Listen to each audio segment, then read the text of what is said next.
Pour que ça bouge, un espace d'échange et d'apprentissage entre jeunes, pour les jeunes. Pour que ça bouge, des reportages, des chroniques et la bonne ambiance pour les jeunes. Pour que ça bouge, un environnement décontracté autour des thématiques discutées par des jeunes assistés d'un consultant. Pour que ça bouge, c'est tous les mercredis à 16h sur la 94.3. Ça va bouger sur Radio Cotonou.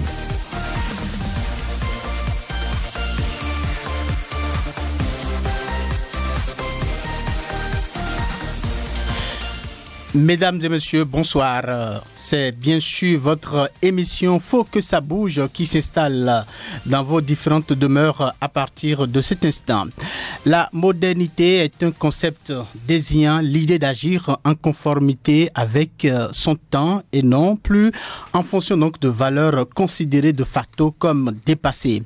Au nom de cette modernité, beaucoup de dérives comportementales sont à déplorer au rang de la jeunesse actuelle. Les jeunes, épris de cette rupture de la continuité, adoptent un mode de vie qui s'oppose d'une certaine manière à la conformité sociale. Face donc à cet égarement juvénile, quel serait le rôle ou la contribution des religions? C'est justement pour apporter un éclaircissement à cette préoccupation que votre émission Faut que ça bouge de ce mercredi 1er novembre 2023 vous propose le thème ci-après. Jeunesse et modernité, contribution des religions. Jeunesse et modernité, contribution des religions. Avec moi dans ce studio, Alès Noudofiné. Alès, bonsoir. Bonsoir Samson. Blaise Sakla pour la conduite technique de cette émission et Job Chikpe pour la prise d'image.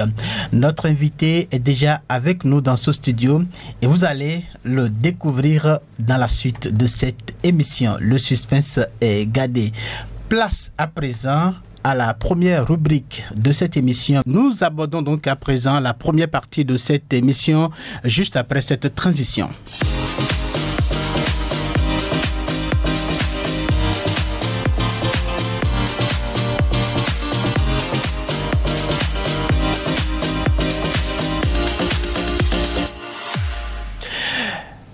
Alors, c'est la première partie de cette émission. Il n'est pas rare de constater que de nos jours, les jeunes, au nom de la modernité, adoptent un style de vie qui semble mettre à mal les valeurs de la vie sociétale. Alors, en quoi les religions peuvent-elles contribuer à recadrer la jeunesse face donc à la modernité? La réponse, c'est dans ce reportage que nous propose Alès Noudofiné. Au nom du modernisme, aujourd'hui, la jeunesse se livre à différentes dérives qui vont à l'encontre de certaines règles de vie que nous confèrent nos traditions. Face à toutes ces déviances, que nous dit alors les Écritures saintes? Karine et Huguette sont de jeunes chrétiennes qui donnent leur avis sur la question. Je dirais que la religion contribue beaucoup à l'éducation des jeunes. Moi, par exemple, je suis céleste. Et chez nous, nous avons divers groupes. Nous avons par exemple le groupe des Amis de Jésus, le groupe des jeunes. À la tête de ces divers groupes-là, il y a des personnes requises, capables d'enseigner à ces jeunes-là comment vivre en société, comment se comporter, un peu de tout. Ce qui fait que ces jeunes-là, ceux qui sont vraiment conscients et qui appliquent ces règles-là, ont quand même une certaine éducation. La jeunesse est livrée aux dérives et cela au nom de la modernité. Et comme dérive, nous pouvons voir qu'il y a de l'extravagance dans l'habillement des jeunes filles, des jeunes garçons.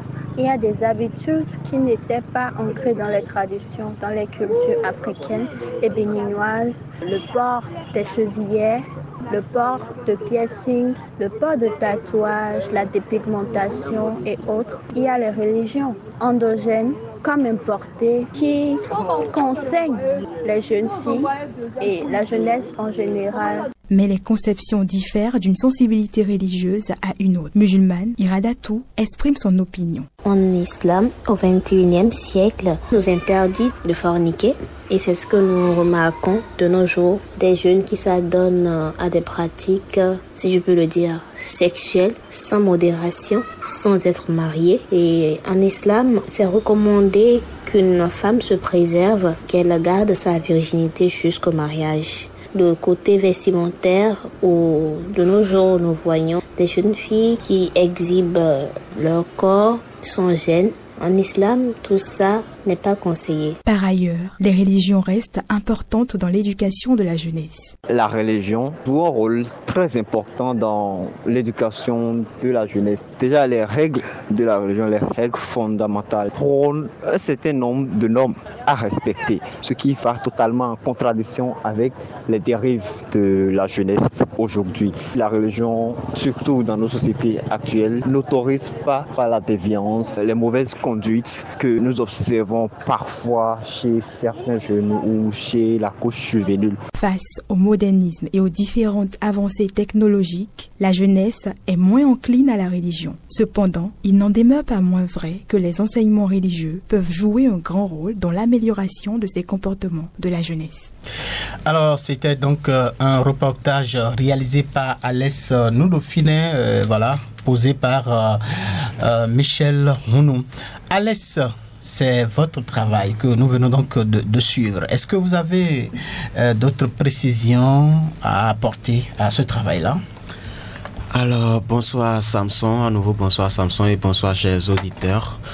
Comme précision que je pourrais encore apporter à ce travail, je dirais que le constat amer est fait et nous constatons que les jeunes aujourd'hui ne prennent plus du tout à cœur les enseignements que donne la religion à travers, que ce soit les chrétiens catholiques, célestes ou même à travers l'islam.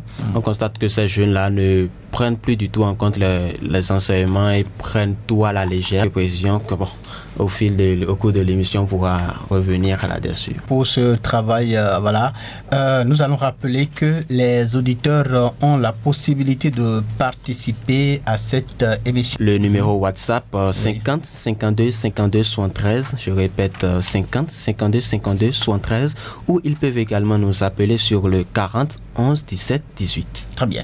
Il faut surtout préciser donc le numéro WhatsApp parce que là c'est pratique, ils peuvent rapidement envoyer leur message qui donc va s'afficher ici. On pourra donc le lire directement. 50 52 52 73.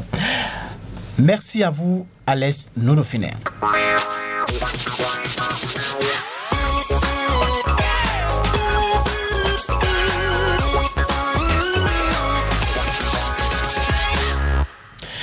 Alès Noudofiné, nous restons toujours avec vous pour aborder la deuxième partie de cette émission avant donc de retrouver notre invité. C'est bien que dit la toile. Bonsoir à tous et bienvenue. Le sujet du jour est jeunesse et modernité, contribution des religions. Est-il vraiment encore d'actualité d'interroger les transformations de la religion au prisme de la modernité? Au regard de la constance de cette opposition théorique, la question peut sembler inepte et pourtant elle est un peu plus d'actualité. Certes, dans les universités et dans les lieux où l'on pense de la France, d'Europe, d'Amérique et d'ailleurs les réflexions et ou enseignements sur le fait religieux réservent invariablement une partie de leur développement à cette thématique, comme si elle était incontournable. Pour reprendre une expression quelque peu tombée en désuétude. De même, la presse et l'édition spécialisée ou non continuent d'afficher le couple conceptuel en vitrine des essais sur les croyances et les pratiques religieuses aujourd'hui. Sur le site Sciences Humaines, on peut lire qu'en un temps qui semble celui du déclin des religions, l'islam manifeste une vitalité surprenante pour nos mentalités d'occidentaux modernes. Après cette sentence qui introduisait son livre Le réveil de l'islam, Roger Dupasquier dressait un panorama évocateur, vague de conversion en Afrique et en Asie, établissement d'importantes communautés islamiques en Europe et en Amérique. Du site érudit, la modernité est un défi pour le christianisme et l'islam.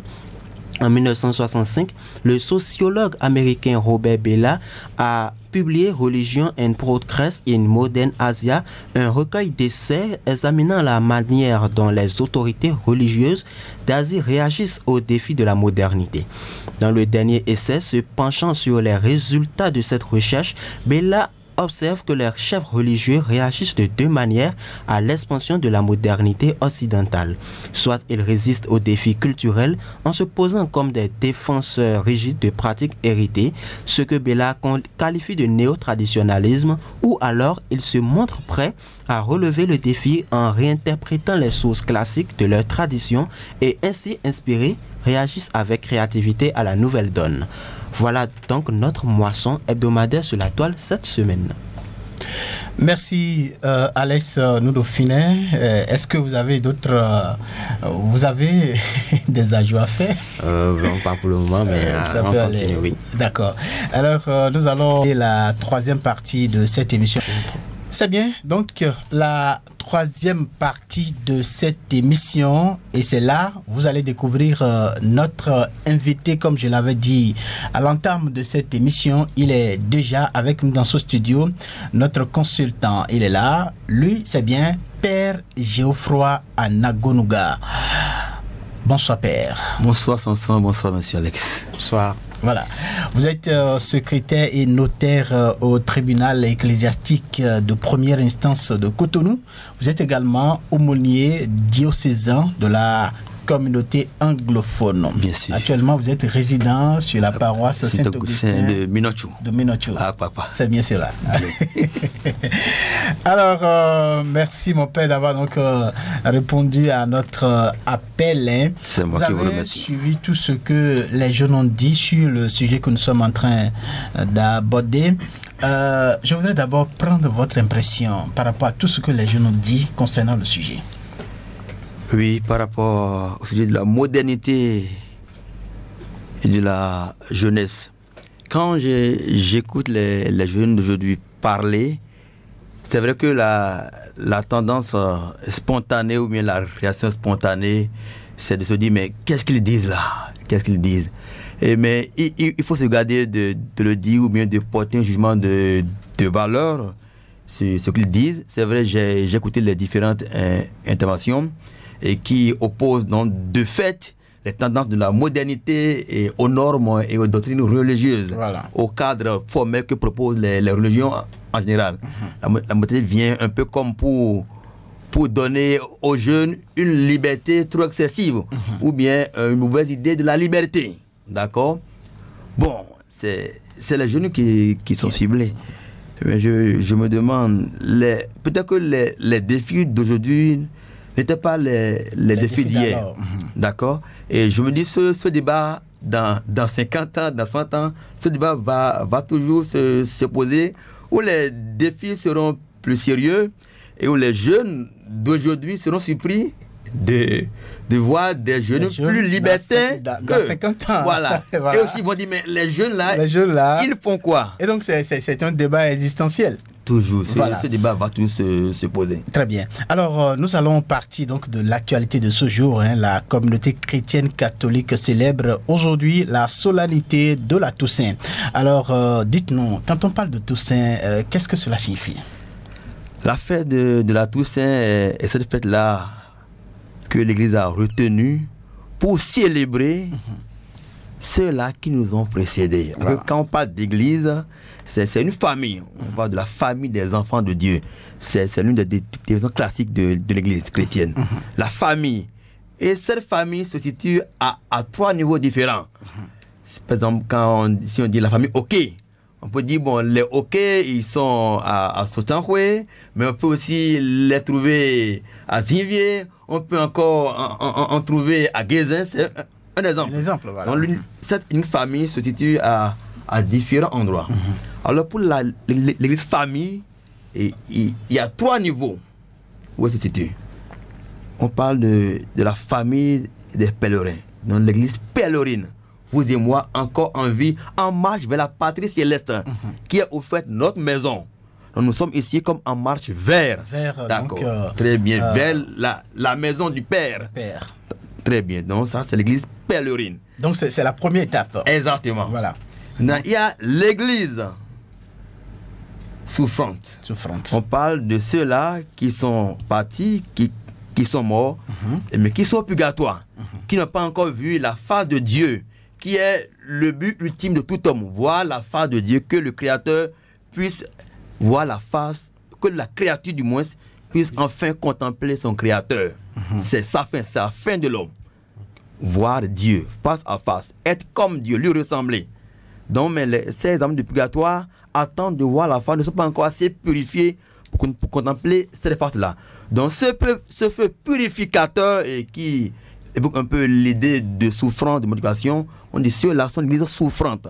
C'est-à-dire ces âmes-là souffrent de ne pas encore voir. Céder. Très bien. Voilà. C'est un peu comme vous attendez votre fiancé à un rendez-vous, et puis le rendez-vous est à 20h, il est 20h moins le quart. Vous souffrez de... Et que cette attente vous fait languir. Voilà.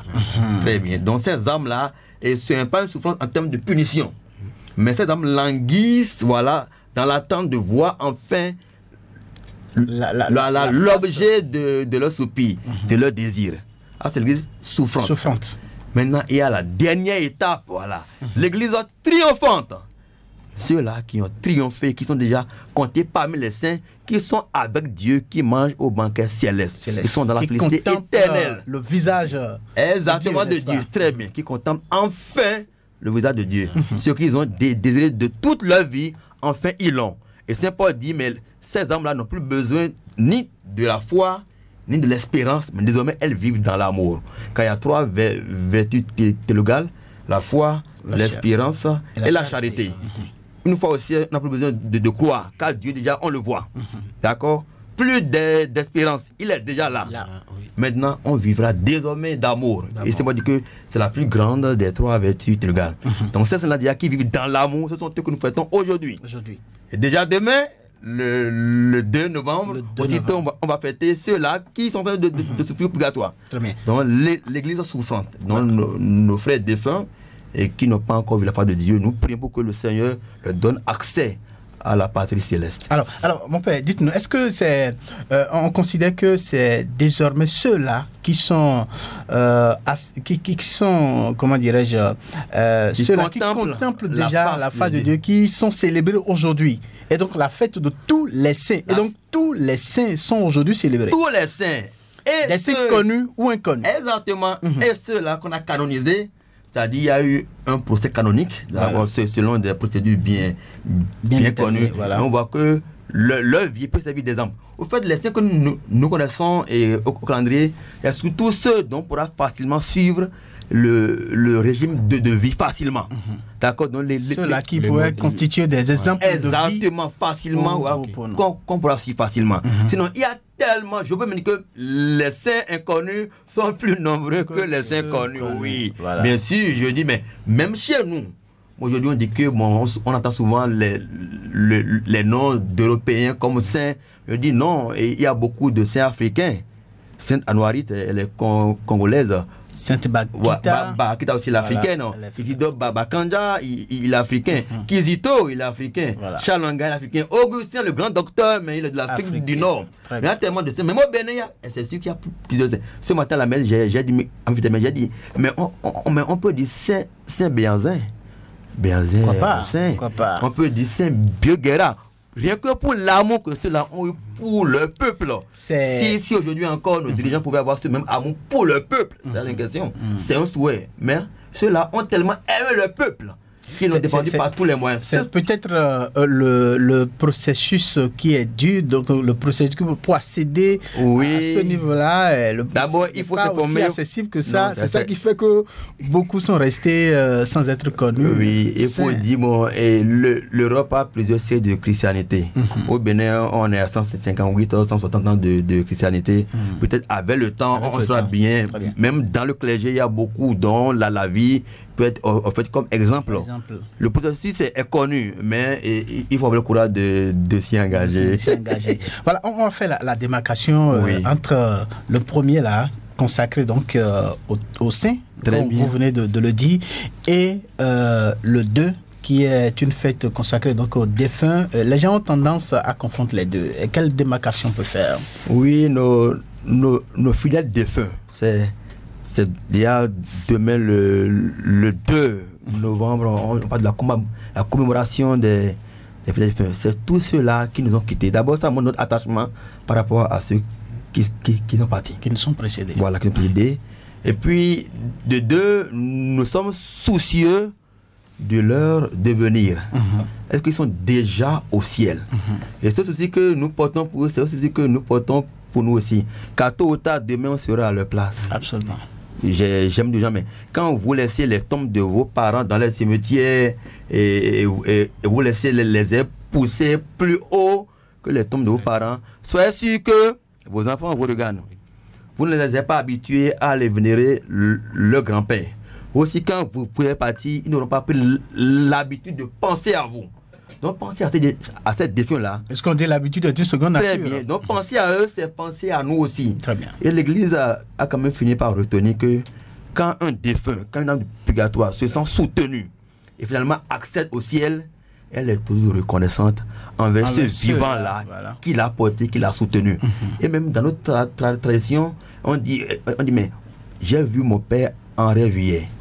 Il m'a dit, mais mon enfant, je souffre de la désunion qu'il y a entre tes frères et toi. Donc déjà sur le plan culturel, il y a cette communication permanente entre les vivants et les morts. Et les morts. Le dira, les morts ne sont pas morts. Très bien. Très bien. Donc dans toutes les cultures, il y a cette idée ancrée que la vie ne finit pas ici. Mais la mort ne marque pas la fin de la vie, mais plutôt le prolongement ou l'ouverture vers l'au-delà. Une vie différente sûrement de celle-ci. Donc demain, c'est la croyance en ce que la vie ne finit pas sur terre. Alors, nous allons donc poursuivre cette émission. Alors, je voudrais donc vous demander, est-ce que ces différentes fêtes dont vous venez de parler, donc d'ordre religieux, est-ce que vous pensez que les jeunes aujourd'hui s'intéressent à ces fêtes-là? Là, nous sommes en train donc de revenir dans notre sujet. Oui, les jeunes en général donnent l'impression d'avoir autre préoccupation. Mais on ne pourra pas généraliser. Il y a des jeunes qui ont reçu de leurs parents une éducation chrétienne assez sérieuse, ou même une éducation religieuse assez sérieuse, et qui, pour le moment, n'ont pas été rattrapés par le train de la modernité.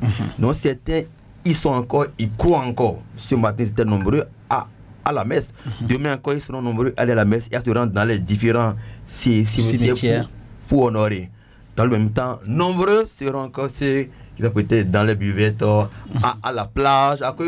Ces jours que le calendrier a retenu comme jour de repos, et pour les jeunes, c'est plutôt la plage. Ils ne sont pas là à penser à vos saints et à vos défunts. Ils ont leurs précautions, mais quand même, certains y croient encore.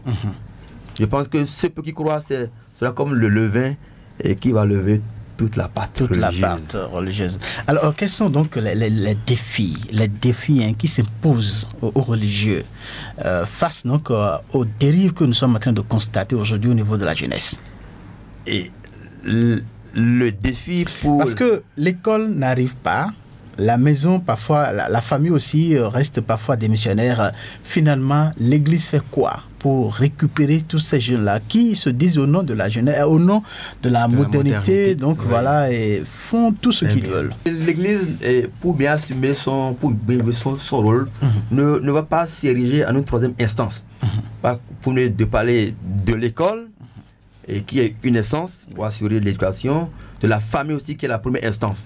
Donc l'Église, pour réussir, ne s'érige pas en troisième instance, mais parcourt ces deux instances-là.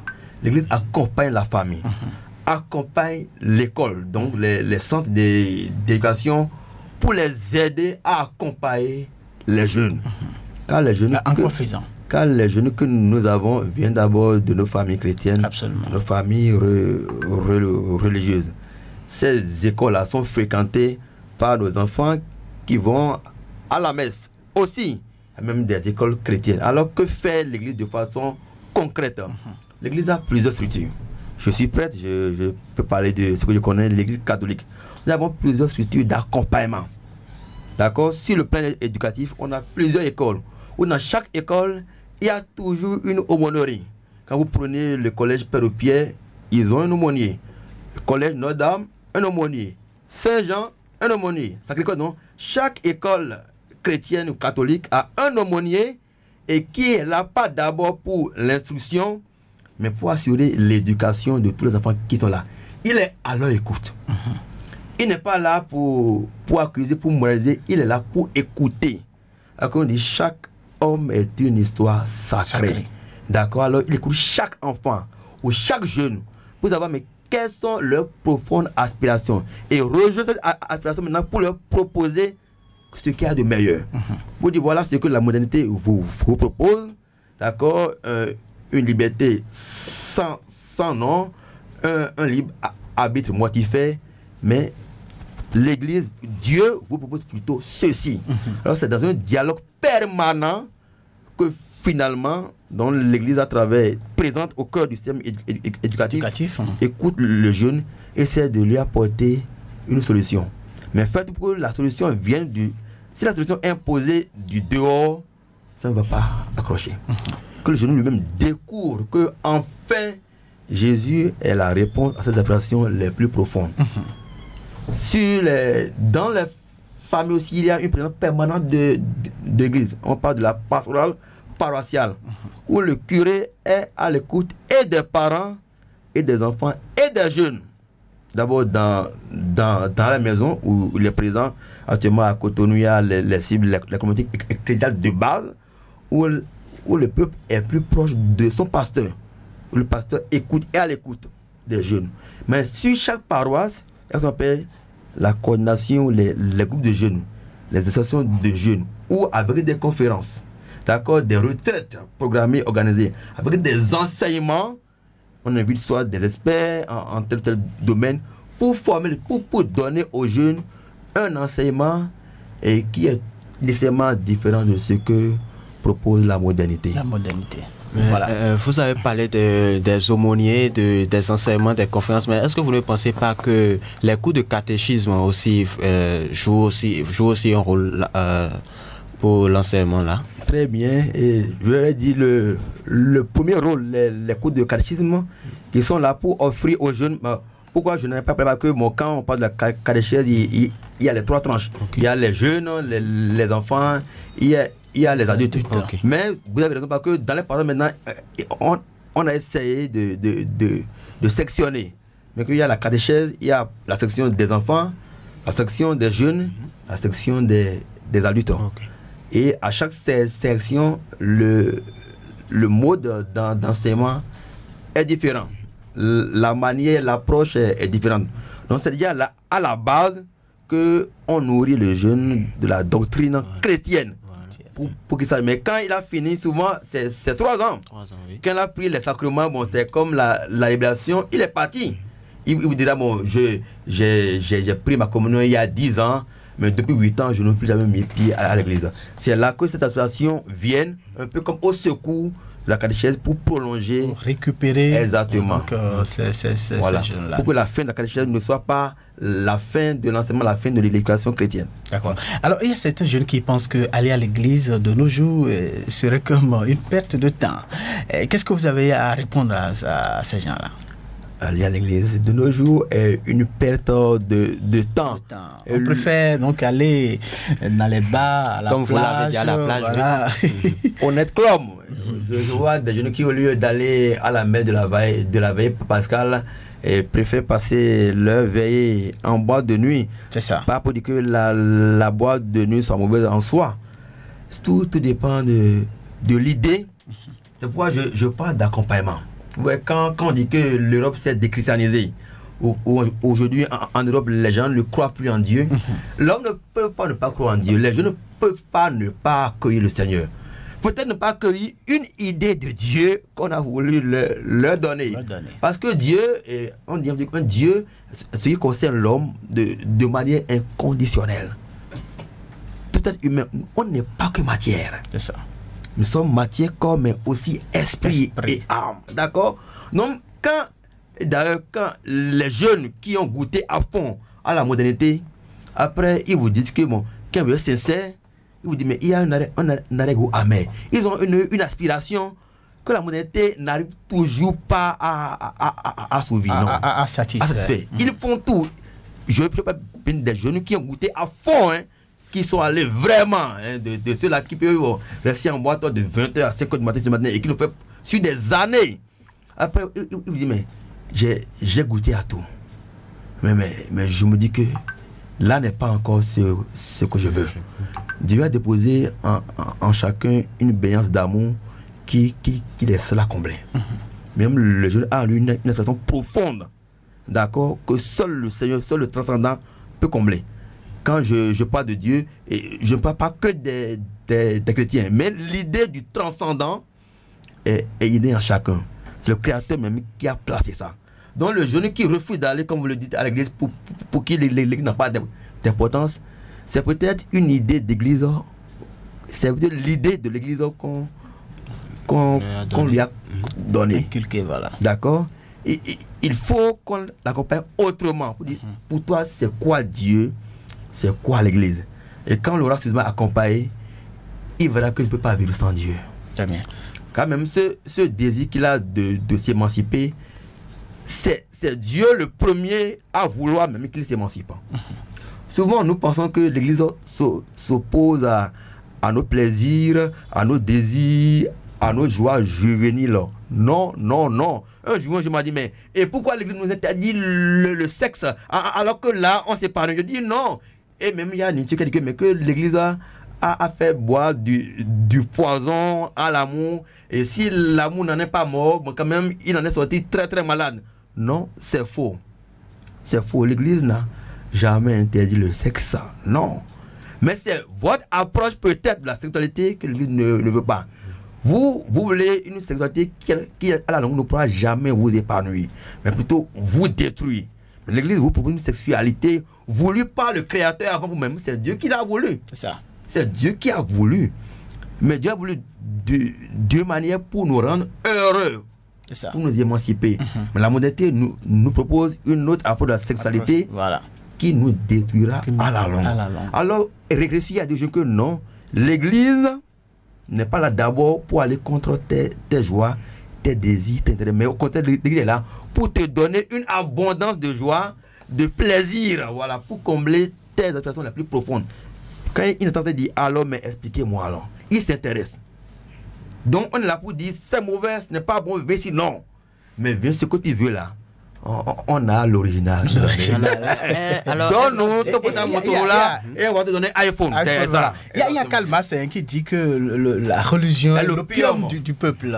Alors, est-ce que les jeunes qui se comportent de cette manière, vous ne pensez pas que voilà, cette idée de Kalmas là, bon, il la partage et puis voilà. Oui, non, il y a cette affaire de mondialisation qui fait que les idées partagées par l'Occident finissent par nous tomber dessus. Et quand on n'a pas un grand esprit de discernement, on a tout fait de tout consommer. J'aime dire que on consomme et les produits matériels de l'Occident, mais aussi on consomme leurs pensées et leurs idées. Absolument. Et Marx l'a dit dans un contexte, je le répète encore, où peut-être l'idée de Dieu qui a été proposée n'était pas la meilleure. Mais aujourd'hui, je dirais que la religion n'est pas le pur, mais plutôt le calcium du peuple. Oui, la religion n'adore pas le peuple. Non. Voilà. Alors, est-ce à dire que la modernité a une certaine influence positive ou négative sur les religions? Moi, je ne dirais pas influence sur les religions. Je ne dirais pas influence positive ou bien négative. La religion pénétrée est que n'a pas rejeté la modernité, mais a accueilli la modernité, fait la part des choses, voir ce qui dans la modernité peut participer au développement de l'homme et de tout l'homme. D'accord? Parce que le développement que la modernité propose aux jeunes n'embrasse pas tout l'homme. D'accord? C'est plutôt un développement. Un aspect. Voilà, un aspect. Et puis un aspect très fragile et très précaire et très éphémère. D'accord, comme un feu de paille. Alors, la religion est là et comme pour dire, attention, ça là c'est bon, mais si vous ne prenez pas garde, ça va vous la modernité réagit en termes ou évolue en termes d'efficacité, de productivité, de rapidité. D'accord? Mais la religion est plutôt prudente. D'accord? Je ne dirais pas conservatrice, parce que ce thème aussi paraît parfois péjoratif, mais la religion est dans une démarche prudente et pour veiller sur l'homme. Quand la modernité, certaines pondérances. Voilà, quand la modernité parle de productivité et d'efficacité, de rapidité, et ce n'est pas pour sauver l'homme. D'accord? C'est pour tirer de l'homme le maximum de profit possible. D'accord? Chaque jour, il y a de nouveaux produits qui sortent, de nouveaux portables qui sortent, de nouvelles modes vestimentaires qui sortent, d'accord? Et que le désir, c'est que vous puissiez consommer autant que possible, autant que faire se peut. Mais quel est l'impact de cette consommation sur votre être? La modernité ne s'en préoccupe pas. Pourvu que vous consommiez. Les nouveaux produits, consommez. Allez-y, consommez à fond. Mais l'homme ne peut pas être que consommation. Non. Alors la religion est là pour veiller. Non pas pour rejeter de la modernité, mais pour l'accueillir et pour la dépouiller, la purifier de tout ce qui ne peut pas élever l'homme. Voilà. Alors, les jeunes aujourd'hui sont confrontés à de plusieurs défis. Je prends par exemple le défi donc de l'emploi. Et voilà. Est-ce que l'Église arrive ce côté, l'Église arrive à combler? Est-ce que c'est peut-être parce que les jeunes ne trouvent pas de solution à ce niveau-là? Bon, on se dit, on n'a pas à perdre le temps à aller à l'Église, parce que là, la solution n'est pas là. Oui, le problème d'emploi va se poser de plus en plus. L'Église fait tous les jours des efforts pour créer d'emplois. Il y a tellement de structures de l'Église qui emploient les jeunes, mais je peux vous rassurer, le problème profond, quand on a réglé le problème de l'emploi chez les jeunes, le jeune ne sera encore pas satisfait.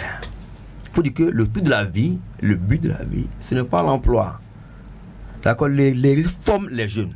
Exactement, quand vous allez à l'honorie de la jeunesse à Cotonou, mais après toutes les semaines, il y a des formations dans tous les aspects de la vie. Que ce soit en infographie, en informatique, en journalisme ou bien en fabrication de produits artisanaux. Des métiers. Exactement. Il y a des centres déjà formels, mais il y a aussi des formations permanentes et ponctuelles qui viennent pour que d'abord le jeune soit formé. Car quand il n'y a pas d'emploi, il faut d'abord dire est-ce que les jeunes sont formés. Beaucoup de ceux qui crient au chômage, et parmi eux, beaucoup ne sont pas formés. Et je peux vous le dire. Bon, je donne un exemple banal. Je connais plusieurs prêtres qui ont besoin de secrétaire ou qui ont besoin de cuisinier. Mais quand vous appelez un jeune pour dire as-tu fait une formation en cuisine ou bien en césariat, il te répond oui. Mais quand il vient à la tâche, après un mois, 2 mois, vous ne pouvez pas renouveler le contrat. Alors l'Église prend le temps de former les jeunes. Former. Et maintenant, l'emploi, on aura beau trouver d'un emploi à tous les jeunes aujourd'hui, ça le problème va demeurer. Mais faire comprendre aux jeunes que l'emploi n'est pas le but. L'emploi est un moyen pour atteindre ce but-là. Que l'emploi, il aura un emploi stable. Il va gagner un salaire peut-être 500 000, même 1 million. Mais il y a des jeunes qui sont à 1 million, d'accord, qui gagnent bien leur vie.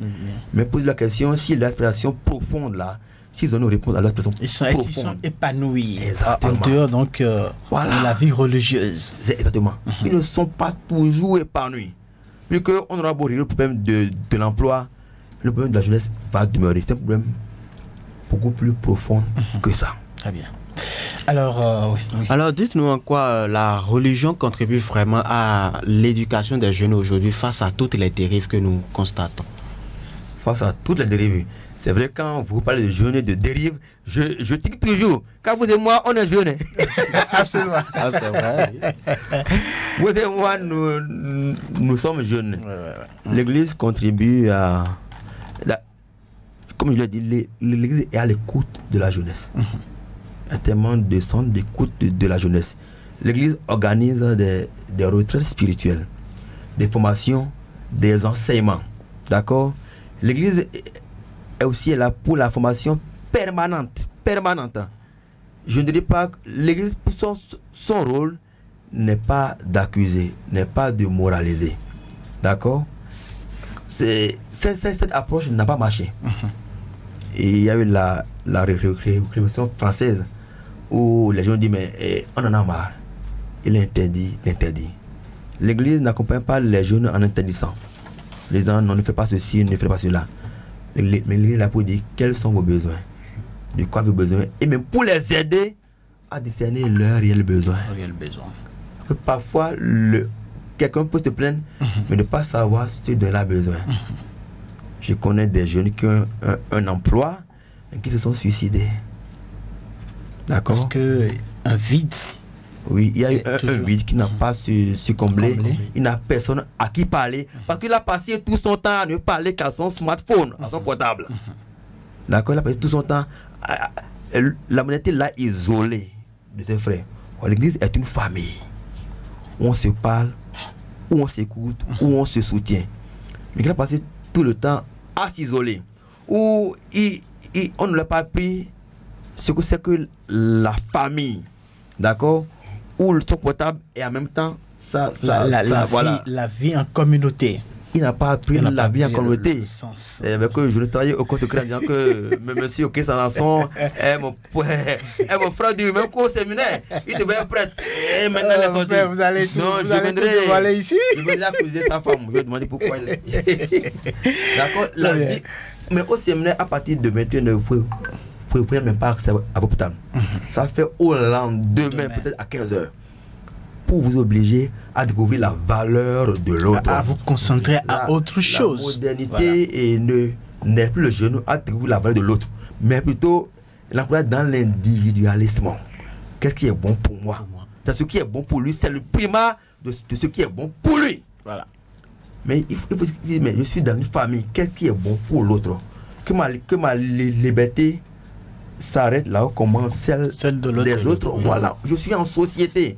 Mais la modernité est là. La modernité donne le primat de l'individu sur la communauté.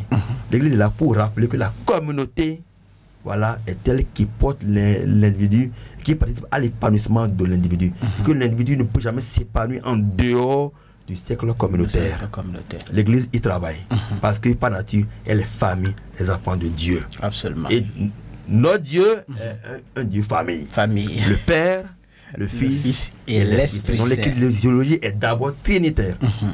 Alors, est-ce que vous ne pensez pas qu'au-delà de l'Église catholique, est-ce que vous ne pensez pas que toutes les religions doivent donc s'unir autour de quelque chose pour porter les jeunes, la jeunesse aujourd'hui, cette jeunesse-là qui est confrontée à d'énormes difficultés face donc à tout ce que nous voyons aujourd'hui? Nous venons d'entendre, oui, toutes les religions doivent se mettre ensemble.